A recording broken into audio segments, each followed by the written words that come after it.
Good morning, everyone. Thank you for joining us today. So this will be our second supplier briefing webinar. And I think we've got everyone coming along who had registered to attend. So we'll jump straight in. So I'm Samantha Turpin and I'm the commercial manager for the current Supply of Energy framework. And I'm also the lead for the supply market engagement for RM6390. And today I'm joined by one of the project leads, Rob Pennington. At this point, if you're struggling with audio and you need to adjust any settings, you can do this by clicking the cog icon in the top right of your screen and changing the speakers. If you do this and you still can't hear us, there is a dial-in number that you can use, and this will be in the confirmation email you had when registering for the session. If you have any questions as we're going through the call today, please send these to us via the Q&A function. We'll collect them all and then follow up after the session with a written response. This session is being recorded and we'll aim to have a copy of this available on the RM6390 webpage in the coming weeks. So taking a look at the agenda for today, we'll be giving an overview of where we stand with the project at the moment, what we've done so far in market engagement, and a reminder of the timelines.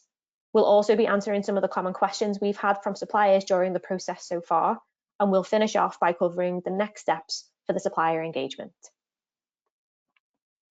So firstly, I'd like to extend a massive thank you to all the suppliers that have engaged with us so far. Your input has been really valuable. So what have we done with that input? All of the RFIs that were returned to us have been analysed, and the questions you answered have given us a flavour for the services you all offer, the scale of your operations, how you work with customers, and any innovative ways you're doing things that we should be considering. We've completed the first round of one-to-ones with suppliers who booked in to speak to us, and this allowed us to delve deeper into some of the responses on the RFI, as well as get your input on business plans, your understanding of CCS and how we operate, as we look to build some strong relationships with the supply market. Using the output from the one-to-ones and the RFI, we've created our first feedback report, which is being used to create the outline business case. All of the other work streams in this project have also created reports.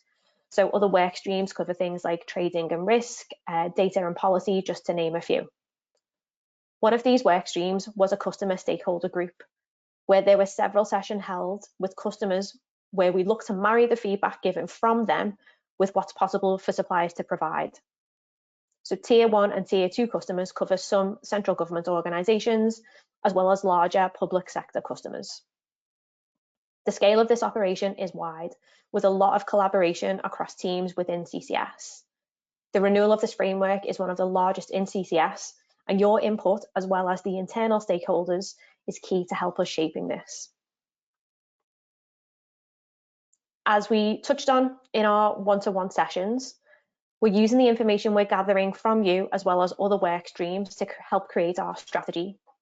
At this time, I'm not able to confirm any of the details of how the framework may or may not be set up in terms of lotting structures or what will be included or excluded from the framework. With that in mind, we wanted to give you a reminder of the timelines we're working to for the framework renewal. We have several steps along the way that we need to hit key milestones. Internally, we call these gates. Gate 0 was the initial consultation where we presented to our board, covering off the current framework end dates and the reasoning for the new framework being created. Approval was given earlier this year. Our next gate, which is Gate 1, is fast approaching, and this will be to create our business case of how we think the framework should operate. It's a culmination of all of the work that's been completed since Gate 0, and this should be around 70 to 80% of the strategy confirmed and the structure of what we want to do included, and this will be complete in September. Gate 2 comes in February 2026, and this will be the final business case. We'll use the time between September and February to finalise details of the framework, complete further engagement to get more information from our stakeholders, and then get this presented to our board. If board approval is secured, we'll move on to Gate 3, which will take place in May 2026. And it's at this point that we'll publish the Finder Tender Service Notice for all suppliers to review the selection, questionnaire and award criteria. And this will also include confirmation of the weighting. The last gate is Gate 4. And this will be the framework award, which will be December 2026. The framework will go live at point of contract signature, which after the standstill period is likely to be January or February 2027. Once the framework is live, customers can call off services with the successful suppliers. The first period of energy basket supply under RM6390 will be April 2028. We will use the time before then to work with the supplier on getting management information reporting set up, mobilise with framework representatives, work on launch communications, set up the trading baskets for them to be open for trades to be made, and mobilise for issuing customer contracts. If there is a change of supplier, we'll also ensure that provisions are in place for a successful meter transfer, as well as a host of other preparation work. If we do include separate lots for additional services outside of energy supply, customers will be able to call off before April 2028, but we'd finalise all of this with you after the award. So over the course of the supplier engagement, you've been logging questions with us, either from the RFI or in your one-to-ones. So we've gathered some of the more common ones we've been asked to provide you answers today. There are some additional questions not listed here which we've had, and we'll make sure they are answered too and shared after the briefing. The first question we'll look at are what is the supplier registration process, and can you talk us through the tender process? The response to both of these has some crossover, so we will tackle them together. CCS must follow a formal process to ensure procurement regulations are met. We'll publicly list tender opportunities for suppliers on Find a Tender Service and Contracts Finder. To become an appointed supplier on a CCS framework, you must respond to the contract notice in the Find a Tender Service. Expressing an interest in the tender does not mean you're registered or successful. If you haven't already done so, we'd suggest you use the Watch This Notice feature on Find a Tender Service, and when we publish the tender notice, you'll then be sent an alert. But we'll also email any suppliers who've registered interest separately to let you know. The tender documents will include the CCS core terms, copies of the framework documentation, the selection questionnaire, which will outline how you should answer the question and the evidence we'd like to see, a guide on how to bid, and several other key documents that you'll need to submit along with the questionnaire. Once you've reviewed everything and you're ready to respond to the tender, you're ready to submit your bid. So closer to this time, we will host a bidders conference, which explains the details on exactly what you will need to do to help structure your answers and submit your bid on our e-sourcing platform. If you're successful, we'll contact you to let you know and share a copy of the agreement for your signature after the framework is live. There are no joining fees, but there will be a levy CCS customers pay, which we will invoice from you once services are operational. This levy will be included in any costs that you recover from the customer and will also be visible to the customer on their customer access agreement or their contract. So the next question is, what is the importance of social value in the new framework? The most recent procurement policy notice is 002, which comes into effect in October 2025. This policy note introduces a new social value model that aims to embed social value considerations within the procurement process for central government contracts. A minimum of 10% weighting must be given to social value in contract evaluations by in-scope organisations. In the previous guidance, there were 5 themes, and CCS had selected 2 of these for the current RM6251 agreement. The new model has missions instead of themes, which cover things like make Britain a clean energy superpower, break down barriers to opportunity, and kickstart economic growth. We would suggest that you take some time to go away and review the PPN and what these terms mean. It's not yet been determined which of the missions will be assessed, but it will be a supplier's responsibility to evidence how it plans to or how it's already meeting these requirements. Our next question is, what percentage of the portfolio takes renewable power? So at the moment, customers are given the option to opt into a zero carbon or REGO-backed tariff on an annual basis, taking into account the costs associated with this and the uplift this will be to their prices. So for the current delivery year, which is 25-26, approximately 20% of the electricity portfolio is using either a zero carbon or REGO-backed tariff. This percentage will change annually depending on the costs, reporting constraints, and customers' own individual net zero targets. Suppliers may be asked to demonstrate what support they can provide with customers to secure either a zero carbon or a REGO-back tariff. Next question is, what is the onboarding process for customers? So this could be a few things depending on what the lotting structure for the framework ends up being.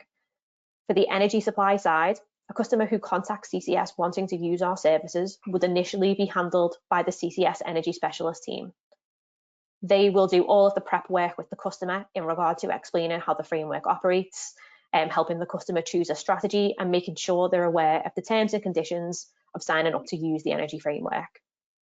After this, the customer will sign their customer access agreement and they'll complete a site edition template which outlines their organisation's information. So things like MPANs, MPRs, billing addresses, payment terms, everything that a supplier should need to set the customer up and apply for the meters. After this, the supplier would then issue a customer contract, which is the terms and conditions in place with you. So it'll have like payment terms for the customers and liabilities, as well as the customer's responsibilities. There is an internal process in place to ensure that all meters are captured by suppliers, and this is regularly monitored by CCS. So we work closely with our suppliers to make sure that all customer onboarding is complete. If we do include any lots for additional services, they would likely be done using public sector contracts. The customer will call off whichever services they require and list these on the contract. These will be signed and completed directly with the supplier, who will then inform CCS of the customer's sign up. The reason that these two things differ is for energy supply, it's CCS who are trading the commodity on the customer's behalf. So a contract is needed with us.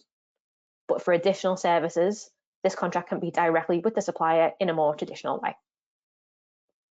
So next question is, will the portfolio be shared ahead of the tender? So we will share the total amount of meters in the portfolio, what their makeup is if they're electric, so if it's half hourly or non-half hourly, as well as the total volumes. We may break this down by basket. For example, we may say the locked 6 gas basket has X amount of meters and X amount of total volume over X amount of customers. If you're a licensed energy supplier, we will be sending a video of how our trading team do things at the moment, and the breakdown will be shared in this. But please do keep in mind that as it's been created at a point in time, there will be changes to this, and that will be updated in the tender documents. We wouldn't be able to share customer names or specific information about a customer's portfolio within the tender documentation. And in regard to a question that has popped up in the last one-to-one sessions and in the RFI responses, in regard to the portfolio being split up, we are reviewing several options on how this could work, and we'll be using the stakeholder engagement with both customers and suppliers to assist in this decision making, and we will keep you updated as we progress. Our next question is, how will you keep us updated on market-wide half-hourly settlement progress?